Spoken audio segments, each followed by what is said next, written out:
Guys lecture को start करने से पहले मैं आपको बोलना चाहूँगी कि आप एक बार इसका स्क्रीनशॉट ले लीजिए, क्योंकि फिर मैं थोड़ा पास में कैमरा को ले जाके आपको समझाऊंगी जिससे कि आपको क्लियर सारे वर्ड्स दिखें। सबसे पहले मैं आपको एक जानकारी देना चाहती हूँ कि अगर आपको नोट्स चाहिए हैं तो वो हमारे पास ई बुक के फॉर्म में अवेलेबल हैं। एक सब्जेक्ट की ई बुक आपको ओनली 45 रुपी में हम दे रहे हैं। ओनली आपको पे करना है 45 रुपी। अगर आपको ई बुक चाहिए है तो आप स्क्रीन पे दिए हुए नंबर पे हमसे कांटेक्ट कर सकते हैं।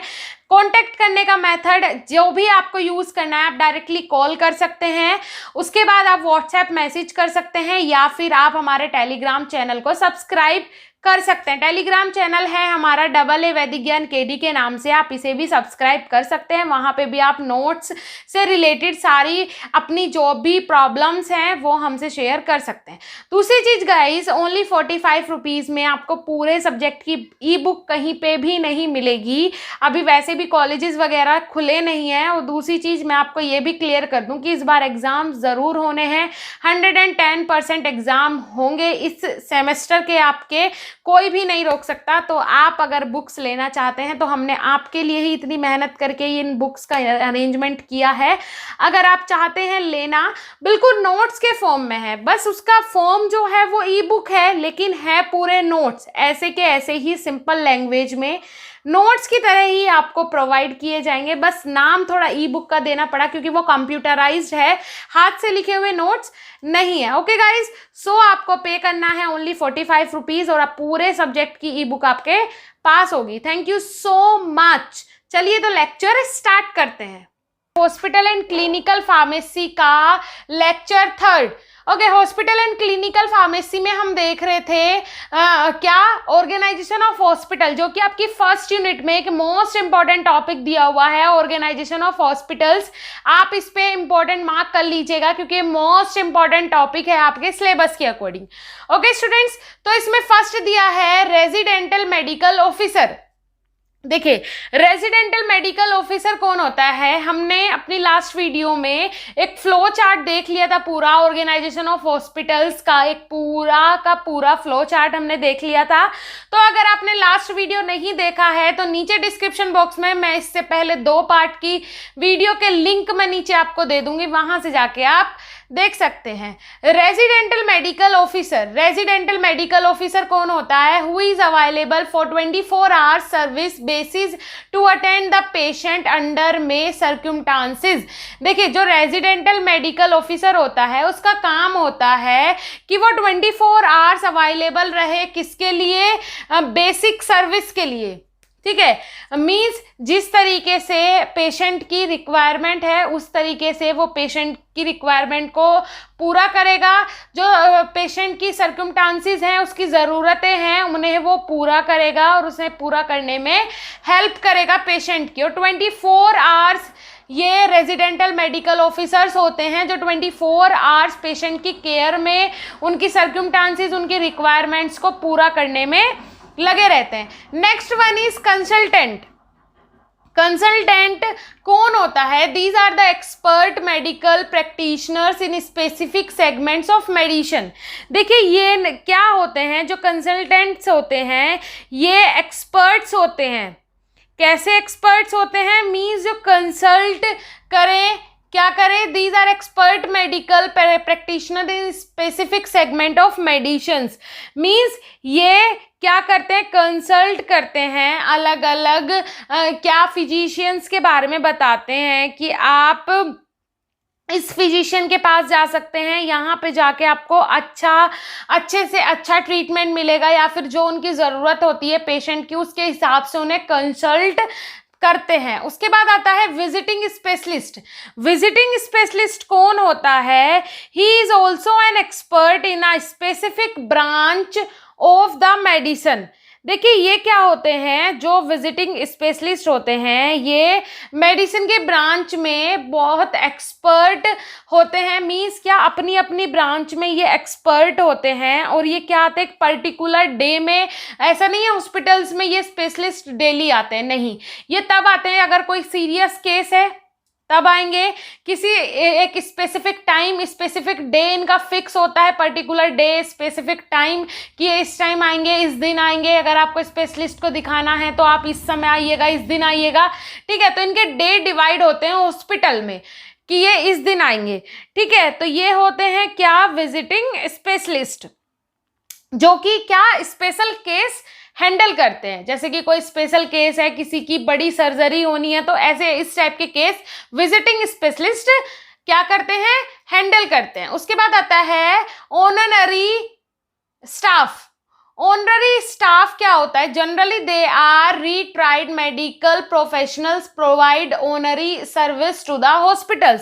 देखिए ये जो ऑनररी स्टाफ होते हैं ये मेडिकल प्रोफेशनल्स होते हैं जो क्या करते हैं, मींस कंसल्ट करते हैं। जैसे कि जो हॉस्पिटल में जो जितने भी सर्जन्स होते हैं या फिर फिजिशियंस होते हैं, उनके अलावा क्या फिजिशियंस की हेल्प करने के लिए आपका ऑनररी स्टाफ होता है। जैसे कि आप क्रिकेट मैच देखते होंगे तो उसमें एक्स्ट्रा प्लेयर होते हैं ना, जो अगर किसी को कोई प्लेयर इंजर्ड हो जाए उनकी हेल्प करने के लिए एक्स्ट्रा प्लेयर्स जाते हैं। तो ऐसे ही जो ऑनररी स्टाफ है ये क्या करता है, अगर आपका जैसे सर्जरी हो रही है तो उसमें फिजिशियन को और अदर स्टाफ की जरूरत पड़ती है, तो उसमें ऑनररी स्टाफ काम आता है। Next one is head of the department. Head of the department, देखिए कॉलेजेस में भी हेड ऑफ द डिपार्टमेंट होते हैं, किसी भी डिपार्टमेंट का एक हेड होता है तो उसे ही बोलते हैं हेड ऑफ द डिपार्टमेंट। इनका क्या काम होता है, ये competent, experienced and expert in his own branch of medicine he appointed as a HOD of the department. देखिए जो अपने ब्रांच में एक्सपर्ट हो, जिसे बहुत सारा एक्सपीरियंस हो और जो क्या बहुत सारी चीज़ें जानता हो, ऐसे बंदे को क्या किया जाता है, अपॉइंट किया जाता है as a HOD, means head of the department. Next one is there are different departments. अब बहुत सारे अलग अलग डिपार्टमेंट्स हैं, जैसे कि first one is medicine division. Medicine division के अंदर आ जाता है जनरल मेडिसिन आ जाती है, गायनोकोलॉजी आ जाता है, पेडियाट्रिक्स आ जाते हैं, कार्डियोलॉजी आ जाता है, न्यूरोलॉजी एंड साइकेट्री। देखिए जनरल मेडिसिन में आपकी पैरासीटामोल हो गई, एस्प्रिन हो गई, डिस्प्रिन हो गई, ये सारी आ जाती है आपकी। उसके बाद आप एग्जाम्पल ले सकते हैं, डाइक्लोजन का एग्जाम्पल ले सकते हैं, मेफ्टेलिस्पास का ले सकते हैं, उसके बाद DSR का ले सकते हैं। बहुत सारे ऐसे एग्जाम्पल्स हैं जो किस में आ जाते हैं, जनरल मेडिसिन में आ जाते हैं। Next one is gynaecology. Gynaecology कौन होते हैं, जो लेडी डॉक्टर्स होती हैं उन्हें बोलते हैं गायनोकोलॉजी। उसके बाद पेडियाट्रिक्स, बच्चों के जो डॉक्टर होते हैं, पेडियाट्रिक्स जो बच्चों के लिए जो दवाइयाँ होती हैं वो अलग होती हैं। गायनोकोलॉजी, लेडीज़ को अगर कोई प्रॉब्लम हो गई है, जैसे बोल सकते हैं PCOD की प्रॉब्लम हो गई है, या फिर प्रेगनेंसी के टाइम कौन सी मेडिसिन लेनी है, अगर प्रेग्नेंट वुमेन को थायराइड है तो क्या मेडिकेशन लेना है, तो ये सारी चीज़ें आ जाती है गायनोकोलॉजी के अंडर। उसके बाद आता है कार्डियोलॉजी। कार्डियोलॉजी मीन्स आपके हार्ट से रिलेटेड, कार्डियोवास्कुलर सिस्टम से रिलेटेड जितनी भी प्रॉब्लम्स होती हैं उनके लिए भी अलग अलग मेडिसिन यूज होती है। Next one is neurology. आपके neuron, brain, central nervous system से रिलेटेड जितनी भी प्रॉब्लम्स आती हैं वो हैंडल होती है किसके अंडर, न्यूरोलॉजी के अंदर। उसके बाद आता है साइकेट्री। साइकेट्री मीन्स जो मेंटल पेशेंट्स होते हैं जिनका मेंटल डिस्टर्बेंस हो जाए वो क्या कहलाती है, साइकेट्री कहलाती है। Next one is surgery division. Surgery division में भी अलग अलग बहुत सारे डिवीजन में डिवाइड होता है, जैसे कि जनरल सर्जरी, नॉर्मल सर्जरी, जैसे कि किसी के हाथ में क्या पस हो गया है, बोलते हैं कि उसमें अंदर से क्या हो गया है, हाथ के नाखून में कभी कभी क्या हो जाती है, बहुत ज़्यादा ये हो जाता है कि उसमें अंदर पस हो गया है और वो उसमें मवाद हो गए, वो ऊपर से इन्फ्लामेशन उसमें हो रहा है, सूजता जा रहा है, तो वो उस टाइप की सर्जरी, अगर वो ब्लेड से काम हो रहा है, कोई भी अगर ब्लेड से काम होता है तो वो सर्जरी कहलाती है। आपके ईयर की सर्जरी हो रही है, बाहर की फिजिकल, मीन्स उसमें क्या होता है कि अगर आपका जैसे कान, जो लेडीज होती है वो कान को क्या कर रखती है, रुंधवा के रखती है, अगर वो बड़ा हो जाए, ठीक है, नीचे की साइड लटक जाए तो उसे सर्जरी से क्या कर सकते हैं, बंद कर सकते हैं। तो इस टाइप की सर्जरी आ जाती है जनरल सर्जरी में। फिर उसके बाद ऑब्स्टेट्रिक एंड गायनोकोलॉजी। फिर से गायनोकोलॉजी में आप ले सकते हैं कि जैसे कि अभी बेबी होता है, ठीक है, कोई प्रेग्नेंट वुमेन है, उसे बेबी हुआ, उसकी डिलीवरी हुई है, तो उस टाइम अगर वो सर्जरी के कारण, सर्जरी से हुई है तो वो भी गायनोकोलॉजी के। उसके बाद ऑप्थेल्मोलॉजी, ऑर्थोपेडिक, ये सारी चीज़ें आ जाती है किसके अंदर, अलग अलग सर्जरी के डिवीजन्स हैं ये। Next one is radiology. देखिए रेडियोलॉजी एक्सरे वगैरह आप करवाने जाते हैं, अगर पैर में किसी को चोट लग जाए, ठीक है, ब्रेन में किसी को चोट लग जाए तो सीटी स्कैन वगैरह होते हैं, सोनोग्राफी, अगर कोई प्रेग्नेंट वुमेन है तो उसकी सोनोग्राफी होती है। तो ये सब क्या है, देखिए CT scan, sonography and computer aided thermography, बहुत सारी ऐसी चीजें होती हैं जो कंप्यूटराइज्ड होती हैं। वो सारी चीजें किस में आती है, रेडियोलॉजी में आती है। जैसे एक्सरे स्क्रीनिंग जो रेस के थ्रू हो रहा है वो रेडियोलॉजी में आ जाता है। अल्फा बीटा गामा रेस के थ्रू हम कुछ इंडेक्ट कर रहे हैं, कुछ पता कर रहे हैं, तो वो किस में आ जाता है, रेडियोलॉजी में आ जाता है। Next one is maternity. Maternity, this is one of the basic facility provide to the community by the hospitals in rural areas. The hospital conduct delivery. देखिए क्या होता है मैटरनिटी मीन्स, आप क्या होता है कि बहुत सारे रूरल जो एरियाज होते हैं उनमें अगर हॉस्पिटल्स में जो डिलीवरी की फैसिलिटीज होती है वो किसके अंदर आती है, मैटरनिटी के अंदर आती है। Next one is clinical and pathology service. देखिए clinical and pathology service, pathology शायद आपको जानते ही होंगे आप, जहाँ पे सारे टेस्ट होते हैं, डायग्नोसिस जहाँ पे करवाने जाते हैं। जैसे कि आप हॉस्पिटल में गए और फिजिशियन ने आपको बोला कि आपको टेस्ट करवाना पड़ेगा, आप थायराइड टेस्ट करवा के आइए, आप टाइफाइड टेस्ट करवा के आइए, मलेरिया का टेस्ट, विडाल टेस्ट, या फिर आप अपने ब्लड से यूरिन टेस्ट करवा सकते हैं, ब्लड टेस्ट करवा सकते हैं, बहुत सारे डायबिटीज टेस्ट करवा सकते हैं। तो बहुत सारे टेस्ट होते हैं जो आप पैथोलॉजी में जाते हैं जिन्हें टेस्ट करवाने के लिए। क्लिनिकल फैसिलिटीज तो हॉस्पिटल्स में आपको मिलती है, किसी का अपना क्लिनिकल हो या फिर पैथोलॉजी सर्विस, ये सारी चीजें होती हैं। उसके बाद आ जाता है ब्लड बैंक्स। ब्लड बैंक्स भी मोस्ट इंपॉर्टेंट होता है हॉस्पिटल के ऑर्गेनाइजेशन में। आपको क्लिनिकल एंड पैथोलॉजी सर्विसेज या फिर आप मेडिकल एंड पैथोलॉजी सर्विसेज भी यहाँ पे बोल सकते हैं।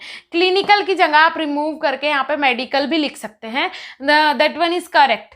ओके, देन आया ब्लड बैंक्स। देखिए ब्लड बैंक्स बहुत ज़्यादा ज़रूरी होते हैं, एसेंशियल होते हैं। जैसे कि आपका एड्स का पेशेंट है, ठीक है, उसके बाद आ जाता है ब्लड कैंसर का पेशेंट है, या फिर बहुत सारी अलग अलग चीज़ें होती हैं जिसमें आपका हेपेटाइटिस है, ठीक है, या फिर अदर बहुत सारी ऐसी बीमारियां होती है जिसमें किसी में RH फैक्टर की ज़रूरत पड़ती है, किसी में एंटीबॉडीज़ की ज़रूरत पड़ती है। तो बहुत सारी अलग अलग चीज़ें, जैसे कि receiving and examination of donor means जो आपका रिसीविंग जिससे आप लेंगे, ठीक है, डोनर मतलब देने वाला, जो डोनर है उसकी पूरा एग्जामिन करा जाएगा। A complete registry of donor is taken as, देखिए मैं आपको बता देती हूँ, receiving and examination of donor में आपको क्या करना पड़ेगा। सबसे पहले जो डोनर है उसका name, address, sex, body weight and a brief query about medical history. देखिए सब चीज़ें पता होनी चाहिए। आप जो डोनर आपका है, जो आपको ब्लड दे रहा है, ठीक है, ब्लड प्रोवाइड कर रहा है, उसकी पूरी हिस्ट्री हमें पता होनी चाहिए कि उसे कोई बीमारी तो नहीं है, राइट, उसका नेम क्या है, उसका सेक्स क्या है, उसके बाद एड्रेस क्या है, बॉडी वेट क्या है। बॉडी वेट के हिसाब से ब्लड लिया जाता है। आपने अभी कभी दिया होगा, डोनेट किया होगा तो आपको पता होगा, बॉडी वेट के हिसाब से डोनेट किया जाता है। उसके बाद क्या, उसके मेडिकल हिस्ट्री पूरी देखी जाती है कि मेडिकल हिस्ट्री क्या है पेशेंट की। कभी ऐसा तो नहीं कि उसकी कोई मेडिकल हिस्ट्री है और वो आप दूसरे पेशेंट को सही करने के लिए उसका ब्लड दे रहे हैं, ट्रांसफ्यूज करवा रहे हैं, लेकिन वो क्या हो जाए, बीच में ही वो खराब हो जाए और भी ज़्यादा बीमार हो जाए आपका पेशेंट। फिर आता है second one is collecting, processing and storage of blood. सबसे पहली चीज़, उसे कलेक्ट कैसे कर रहे हैं, उसकी प्रोसेसिंग क्या है और उसे स्टोरेज कहाँ पे आप करेंगे, ये सारी चीज़ें देखनी पड़ती है। Blood is collected by venepuncture method in a container which contain an anticoagulant like acid, citrate, dextrose and then it is stored at 4 degree Celsius in cold storage, right. 4 degree Celsius पे आपको इसे store करना है। आप कौन सा container use कर रहे हैं ये आपको देखना है, आप कौन सी प्रोसेस से कलेक्ट कर रहे हैं ये आपको देखना है। तो सारी चीजें यहाँ पे आपको देखनी पड़ेगी, सब चीजें ध्यान में रख के ही आपको ब्लड कलेक्ट करना होता है। Next one is ABO means antibodies grouping and compatibility testing before transfusion. देखिए ये तो सही बात है कि जैसे कि आप ले सकते हैं, आपका हेपेटाइटिस या फिर HIV का कोई भी पेशेंट है, उसे RH फैक्टर की ज़रूरत पड़ती है, ब्लड का जो RH फैक्टर होता है उसकी ज़रूरत उसे पड़ती है, या फिर एंटीबॉडीज़। अब आपको क्या देखना पड़ेगा ट्रांसफ्यूज़न से पहले किसी भी पेशेंट में अगर आप ट्रांसफ्यूज करें किसी दूसरे पर्सन का ब्लड, तो उससे क्या होता है कि आपको पहले देखना पड़ेगा कि वो ट्रांसफ्यूज होगा अच्छे से नहीं होगा। आपको देखना पड़ेगा कि एंटीबॉडी के जो ग्रुपिंग है वो एक दूसरे से कॉम्पैटिबिलिटी बना पा रहे हैं, एक दूसरे से कॉम्पेट हो पा रहे हैं या फिर नहीं हो पा रहे हैं। तो बहुत सारी चीज़ें होती हैं जो देखनी पड़ती है ब्लड बैंक्स में, जो क्या करने से पहले, ब्लड को कलेक्ट करने के पहले और उसे ट्रांसफ्यूज होने से पहले। उसके बाद आ जाते हैं nursing service for ambulatory patient. Basically these are the patient who do not occupy the bed in the hospitals. देखिए जो ambulatory patients होते हैं वो कौन से पेशेंट होते हैं जिन्हें बेड की ज़रूरत नहीं पड़ती है हॉस्पिटल्स के अंदर। जैसे कि बहुत सारी चीज़ें हो सकती है, कोई पेशेंट आया, किसी के हाथ में चोट लगी हुई है, थोड़ी बहुत उसकी ड्रेसिंग करनी है नॉर्मल, तो वो नर्सिस कर देती हैं जिन्हें बेड की कोई ज़रूरत नहीं है, हॉस्पिटल में उन्हें एडमिट नहीं होना है, राइट। जैसे कि एग्जाम्पल ले लेते हैं A1 preparation a case paper. Case paper बनाने के लिए भी नर्सिंग सर्विस लगती है, नर्सिंग स्टाफ की जरूरत पड़ती है। When a patient came to the hospital at the registration counter the case paper is prepared by the duty nurse. देखिए क्या होता है, जब पेशेंट हॉस्पिटल आता है रजिस्ट्रेशन काउंटर पे रजिस्ट्रेशन करवाने के लिए या फिर अपना बिल बनवाने के लिए या फिर डिस्चार्ज करवाने के लिए, पेशेंट को खुद को डिस्चार्ज करवाने के लिए, तो उस टाइम जो केस पेपर बना के देती है वो कौन बना के देती है? ड्यूटी नर्स के द्वारा उसके लिए क्या बनाया जाता है? केस पेपर बनाया जाता है। Next one is guide to the patient. देखिए पेशेंट आया रजिस्ट्रेशन काउंटर पे रजिस्ट्रेशन करवाने के लिए या फिर किसी भी काम के लिए, तो वो जो केस पेपर बनवाने के लिए अगर आया तो केस पेपर नर्स ने बना के दे दिया। अब उस केस पेपर में क्या है, क्या चीज़ें हैं, अगर मेडिसिन लिख के दी हैं तो वो मेडिसिन आपसे कहाँ से लानी है, कौन से डॉक्टर से कंसल्ट करना है। अगर कोई पेशेंट आता है रजिस्ट्रेशन काउंटर पे आता है या फिर काउंटर पे आके पूछता है कि वो स्पेशलिस्ट कहाँ पे है, उनका कैबिन कहाँ है, तो ये सारी चीज़ों में जो हेल्प करती हैं वो गाइड टू द पेशेंट, वो भी स्टाफ नर्स होती है। Next one is assistance to the physician. देखिए फिजिशियन के असिस्टेंट होते हैं जो क्या आपका जो बहुत सारी चीज़ें होती हैं, जैसे कि अलग अलग चीज़ें सर्जरी के टाइम बहुत सारी चीज़ें अरेंज करने पड़ते हैं, सर्जिकल इंस्ट्रूमेंट्स जो होते हैं उन्हें अरेंज करती हैं नर्सिंग स्टाफ करते हैं, ठीक है। उसके बाद बहुत सारी चीज़ें, टॉयलेट बॉटल्स हैं या फिर किसी का जो बोल सकते हैं थ्रोट आउट होता है ना, वो बाहर फेंकना, टॉयलेट बॉटल्स बाहर फेंकना, ये सारी चीज़ें होती हैं किसकी? आपकी जो नर्सिंग स्टाफ होता है। अब ऐसे फिजिशियन की असिस्टेंट होती है, जो फिजिशियन जैसे बोलता है कि सीजर प्लीज, तो वो सीजर उसे प्रोवाइड करवाती है, सीजर देती है, या फिर बोलता है कि ये कोई से भी इंस्ट्रूमेंट बोलेगा या फिर बोलेगा नर्स इंजेक्शन तैयार कीजिए। अगर आपने सामने से नहीं देखा तो आपने मूवीज़ में ये सारी चीज़ें देखी होंगी कि ये काम किसका होता है, जो असिस्टेंट्स होती हैं किसकी? फिजिशियन की, वो नर्सिंग स्टाफ करता है। Next one is for inpatient. For inpatients में first one is patient care. Patient care में आ जाता है checking of temperature.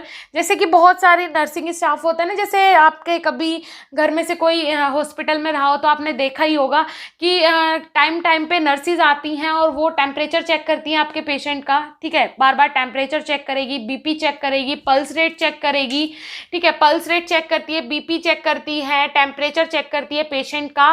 Second one is administration of medicine as per schedule. जो उनका शेड्यूल है मेडिसिन का, उसके द्वारा ही पेशेंट को मेडिसिन एडमिनिस्ट्रेट करवा के जाती है, पेशेंट को जो ड्रग है वो दे के जाती है। Next one is overall monitoring the patient condition continuously in OT during critical hours. देखिए क्या करती हैं, जब क्रिटिकल आवर्स जैसे ओटी में अगर आपका पेशेंट है, ऑपरेशन थिएटर में आपका पेशेंट है, तो क्रिटिकल कंडीशंस में होगा तभी वो ऑपरेशन थिएटर में है, तो पेशेंट की कंडीशन को कंटिन्यूअसली हर मिनट का काम होता है कि वो नर्सिंग स्टाफ, जो ओटी में जो नर्सिंग स्टाफ होता है वो हर मिनट पेशेंट को क्या करे, पेशेंट की कंडीशन को मॉनिटर करे, हर मिनट वो पेशेंट की कंडीशन को मॉनिटर करे अगर आपका पेशेंट ओटी में है और क्रिटिकल कंडीशन में है, ठीक है। नेक्स्ट वन आ जाता है फॉर ऑपरेटिंग पेशेंट। पेशेंट की ऑपरेटिंग के लिए जो स्टाफ लगता है, नर्सिंग स्टाफ, उसका क्या काम होता है। The patient is prepared before surgery in contest of checking the essential physiological parameters. देखिए पेशेंट को, अगर पेशेंट सर्जरी के लिए जा रहा है और उसे पता है कि वो सर्जरी के लिए जा रहा है, तो नॉर्मल सी बात है कि उसे डर लगेगा। कोई भी पेशेंट अगर उसे पता है कि उसकी सर्जरी होने वाली है तो वो घबराएगा। वहाँ पे जो मेडिकल इंस्ट्रूमेंट्स होते हैं उन्हें देख के घबराएगा, जो मशीनरीज होती हैं उन्हें देख के घबराएगा, सर्जिकल इंस्ट्रूमेंट्स होते हैं उन्हें देख के घबराएगा। तो उन सारी चीज़ों के लिए पेशेंट को प्रिपेयर करता है नर्सिंग स्टाफ, ठीक है। तो वो क्या होती हैं, वो नर्सिस अलग से होती हैं जो पेशेंट के ऑपरेटिंग में काम आती है। उसके बाद आ जाता है next one is consult pharmacy and administration department of obtain OT department. देखिए क्या करते हैं, कंसल्ट करती है फार्मेसी मतलब आपके मेडिकल को, administration department of obtain OT department, OT department और फार्मेसी डिपार्टमेंट से कंसल्ट करती है, अलग अलग चीज़ों को पेशेंट के लिए अवेलेबल करवाती है। Next one is C arrange OT with respect to arrangement of equipment, surgical instrument and supplies. फिर उसके बाद जो काम होता है ऑपरेटिंग पेशेंट कि जो नर्सिंग स्टाफ का वो होता है कि वो जो ओटी है, ओटी को पेशेंट की रिक्वायरमेंट के अकॉर्डिंग, जिस भी हिसाब का पेशेंट है उसके अकॉर्डिंग वहाँ पे सर्जिकल इंस्ट्रूमेंट्स को अवेलेबल करवाना, ठीक है, इक्विपमेंट, सर्जिकल इंस्ट्रूमेंट्स को सप्लाई करवाना, कहाँ पे, ओटी के अंदर सारी चीज़ों को अरेंज करना। फिर वह आ जाता है आपका लास्ट में medical records. Medical records means जो मेडिकल रिकॉर्ड्स होते हैं, जैसे कि आपकी कितनी पेशेंट को कितनी जो दवाइयां हैं वो लगी, पूरा मेडिकल रिकॉर्ड होगा। जैसे कि first one is it could be used for research as a case study. देखिए केस स्टडी के हिसाब से, किस हिसाब से वहाँ पे जो मेडिसिन है वो यूज़ हुई है, कौन सा केस था, किस प्रकार से, ये सारी चीज़ें आ जाती हैं। Next one it is an important record for legal purpose. देखिए ये क्या होता है लीगल पर्पस के लिए, जैसे कि आप अगर आप किसी अच्छे हॉस्पिटल में जाएं, तो अगर आप आज वहाँ पे गए अपना कोई भी ट्रीटमेंट करवाने के लिए, अगर 10 साल बाद आपको उसका रिकॉर्ड चाहिए होगा तो वो हॉस्पिटल में अवेलेबल होगा, आपको कहीं भी रिकॉर्ड नहीं मिलेगा। लेकिन आप उस हॉस्पिटल में अगर जाएंगे तो आपको आपका 10 साल पुराना भी, 20 साल पुराना भी रिकॉर्ड वहाँ पे मिल जाएगा। Next one is it give a complete medical history of the patient. देखिए मेडिकल रिकॉर्ड्स में आपकी कंप्लीट हिस्ट्री रहती है, किसकी, मेडिकल हिस्ट्री रहती है कंप्लीट, पेशेंट की पूरी मेडिकल हिस्ट्री वहाँ पे क्या होती है, सेव होती है कि पेशेंट की कोई मेडिकल हिस्ट्री तो नहीं है, सारी चीज़ें, उसकी पहली रिपोर्ट, सब चीज़ें, जितना भी चेकअप हुआ है सारी चीज़ें वहाँ पे लिखी होती है मेडिकल रिकॉर्ड्स में। Next one it help in evaluation of adverse drug reaction. देखिए मेडिकल जो रिकॉर्ड्स होते हैं वो हेल्प करते हैं आपका इवेलुएट करने में एडवर्स ड्रग रिएक्शन को। जैसे कि अगर किसी पेशेंट की पुरानी कोई मेडिकल हिस्ट्री है, उसके हिसाब से ड्रग रिएक्ट तो नहीं कर रही है, ड्रग एडवर्स रिएक्शन तो नहीं दे रहा है, ड्रग जो है वो एडवर्स रिएक्शन तो नहीं दे रही है किसी भी पेशेंट के ऊपर, तो ये सारी चीज़ें आपकी आ जाती हैं किसमें, मेडिकल रिकॉर्ड्स में। Next one is and last one is house keeping. आज आपका ऑर्गेनाइजेशन ऑफ हॉस्पिटल का ये टॉपिक पूरा फिनिश हो गया। देखिए हाउस कीपिंग में आपकी बहुत सारी चीज़ें आ जाती हैं, जैसे कि आपका कॉरिडोर और काउंटर्स क्लीनिंग, ठीक है, कॉरिडोर में और काउंटर्स पे जो क्लीनिंग होती रहती है, आपके जो स्टेयर्स और ग्रिल्स होती हैं वो जो साफ़ करते रहते हैं, टॉयलेट क्लीनिंग, ये सारी चीज़ें आ जाती हैं आपकी हाउस कीपिंग में। हाउस कीपिंग में कौन कौन सी चीज़ें आ गई, पूरी साफ़ सफाई आपके हॉस्पिटल की, कॉरिडोर्स की, आपके काउंटर्स की, आपके क्लिनिक्स की, ठीक है, जो पेशेंट का रूम है उसकी। फिर आ जाते हैं किसके ऊपर, टॉयलेट क्लीनिंग के ऊपर। टॉयलेट क्लीनिंग पूरी हाउस कीपिंग के अंडर आती है। जितनी जो हॉस्पिटल के अंदर बेड्स की फैसिलिटीज़ जो प्रोवाइड करवाते हैं, कितने बेड्स हैं, कितनी आपकी जो चादरें हैं वो पूरी कंप्लीट है या नहीं है, ब्लैंकेट्स का जो अरेंजमेंट करवाते हैं, वो सारी चीज़ें आ जाती है हाउसकीपिंग के अंदर। ओके गाइस, तो आज का ये मेरा टॉपिक यहीं पे फिनिश होता है, ऑर्गेनाइजेशन ऑफ हॉस्पिटल्स। मैं आपको एक छोटी सी जानकारी देना चाहती हूँ, फिर से स्टार्टिंग में मैंने आपको बताया ही था, फिर से मैं बोलना चाहूँगी, अगर आपको नोट्स चाहिए हैं तो ई बुक के फॉर्म में हमारे पास नोट्स अवेलेबल हैं। अगर आप लेना चाहते हैं तो आप 45 रुपये पे कीजिए और पूरे एक सब्जेक्ट के नोट्स आप ले सकते हैं। ओके, इस सब्जेक्ट के लिए आपको पे करना पड़ेगा 45 रुपीज़। आपको सारे सब्जेक्ट मिल जाएंगे 5th सेम और 7th सेम के। तो अगर आप लेना चाहते हैं तो इस स्क्रीन पे दिए हुए नंबर पे आप कॉन्टैक्ट कर सकते हैं, आप कॉल भी कर सकते हैं, व्हाट्सएप मैसेज भी कर सकते हैं, हमारे टेलीग्राम चैनल को सब्सक्राइब भी कर सकते हैं। Okay, thank you so much guys, मिलेंगे अपनी नेक्स्ट वीडियो में, तब तक के लिए धन्यवाद, नमस्कार।